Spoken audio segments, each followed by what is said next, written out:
ఇప్పుడే country delight యాప్ని download చేసుకోండి. Download the country delight app now. జీవితం ఎప్పుడు ఎలాంటి మలుపు తిరుగుతుందో ఎవరికీ తెలీదు. 2016 సంవత్సరం మధ్యప్రదేశ్కి చెందిన సంధ్యా మరావి జీవితంలో అనూహ్యమైన కుదుపు. భర్త మరణం ఆమెను ఒంటని చేసింది. అప్పటికే ఆమె చేతిలో చిల్లి గవ్వలేదు. కానీ ఆమె వైపు చూస్తున్న 3 అమాయకపు పిల్లలున్నారు. దుఃఖంలో మునిగిపోతే పిల్లల ఆకలి తీరదని ఆ తల్లికి తెలుసు. అందుకే కన్నీళ్లను తుడుచుకొని కుటుంబ భారాన్ని తన భుజాలపై వేసుకోవడానికి సిద్ధపడింది. కానీ ఏం పని చేయాలి, సమాజం ఏమంటుంది అనే ప్రశ్నలను పక్కన పెట్టి ఒక సాహసోపేతమైన నిర్ణయాన్ని తీసుకుంది.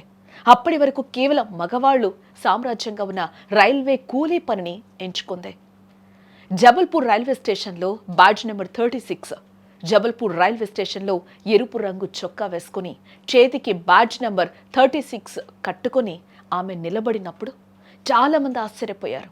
ఒక ఆడది అంత బరువు మోయగలదా అని అనుమానంగా చూసిన కళ్ల ముందే ప్రయాణికుల లగేజీని భుజాన వేసుకుని వడివడిగా ప్లాట్ఫామ్ మీద నడిచి చూపించింది సంధ్యా మరావి. అలా ఆమె భారతదేశపు మొట్టమొదటి మహిళా కూలీగా చరిత్ర సృష్టించింది.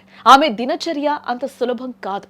ప్రతిరోజు 45 కిలోమీటర్లు ప్రయాణించి కత్నీ నుండి జబల్పూర్ రైల్వే స్టేషన్కు చేరుకుంటుంది. ఉదయం నుండి సాయంత్రం వరకు ఎండనక వాననక బరువులు మోస్తుంది.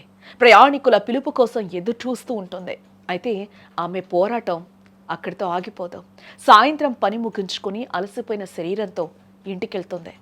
ఇంటికి వెళ్ళగానే ఆమెలోని కూలి నిద్రపోతుంది. అమ్మ మేల్కుంటుంది. పిల్లలకు వంట చేసి వారికి అన్నం తినిపించి వారి చదువు బాధ్యతలు చూసుకునే వరకు ఆమె విశ్రాంతి తీసుకోదు.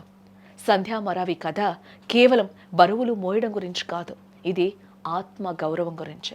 భర్త లేడని ఎవరు ముందు చేయి చాచకుండా కష్టాన్ని నమ్ముకుని బతుకుతున్న తీరు గురించి.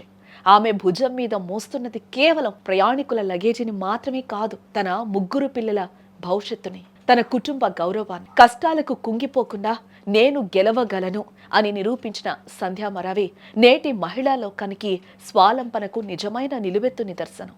ఈ కథ నుండి మనం నేర్చుకోవాల్సింది, పరిస్థితులు ఎంత కఠినంగా ఉన్నా సంకల్పం బలంగా ఉంటే ఏది అసాధ్యం కాదు.